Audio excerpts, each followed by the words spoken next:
Salam hörmətli izləyicilər, yeni bir video ilə qarşınızdayıq. Bu videoda sizlərə pensiyaların artımı ilə bağlı son məlumatları çatdıracağıq. Pensiyalar, sosial müavinətlər, təqaüdlər nə qədər artırılacaq? Bu videoda məlumat verəcəyik. İlk olaraq video keçməzdən öncə bu videonu mütləq bəyənin ki, video daha çox insana çatsın. Eyni zamanda kanalımıza mütləq abunə olun ki, biz növbəti dəfə video paylaşan zaman sizə dərhal bildiriş gəlsin.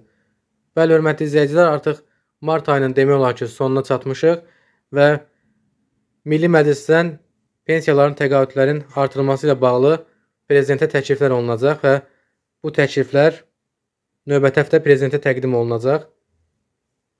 Təqdim olunandan sonra isə prezidentin sərəncamı əsasında sosial müavinətlər və təqaüdlərdə artım qeydə alınacaq və bu ictimaiyyətə açıqlanacaq. Qeyd edim ki, hörmətli izləyicilər, bugünkü videomuz 220 manat yaşa görə verilən pensiyanın, yəni müavinətin artımı ilə bağlıdır. Bu müavinət 30 manat miqdarında artırılacaq, yəni təklif olunan artım miqdarı 30 manatdır. Və 220 manat yaşa görə verilən müavinətin 30 manat miqdarında artırılması və 250 manata çatdırılması qeyd olunub, hörmətli izləyicilər. Hətta mart ayında müavinətlərini alan vətəndaşlar müraciət ünvanlayıblar ki, bəs artımlar barəsində məlumat verilirdi, artım olmadı. Biz mart ayının pensiyasını, sosial müavinətin təqaüdünü aldıq, ancaq heç bir artım görmədik. Qeyd edim ki, hörmətli izləyicilər, artımlar mart ayının sonu olunacaq və aprel ayında siz artımınızı ala biləcəksiniz.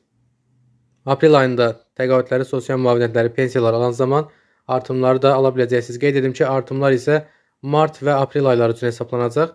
Mart ayında artım qeydə alınacağı üçün artım sırf mart ayı və aprel ayından şamil olunacaq. Yəni yanvar və fevral ayları üçün təqaüdlərin və müavinətlərin artımı hesablanmayacaq.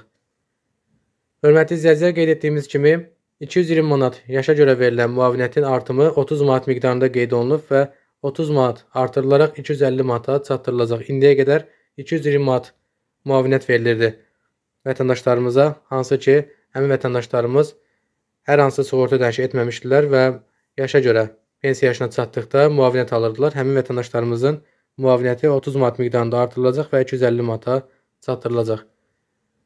Videomuzu yekunlaşdı, hörmətli izləyicilər. Növbəti videomuzda geniş şəkildə cədvəl paylaşacağıq. Hansı müavinət təqaüdü nə qədər artırılıb? Sərəncamdan sonra da videolarımız olacaq təbii ki. Növbəti videoları qaçırmamaq üçün bu videonu mütləq bəyənin ki, video daha çox insana çatsın. Eyni zamanda kanalımıza mütləq abunə olun ki, növbəti video paylaşdığımız zaman sizə dərhal bildiriş gəlsin.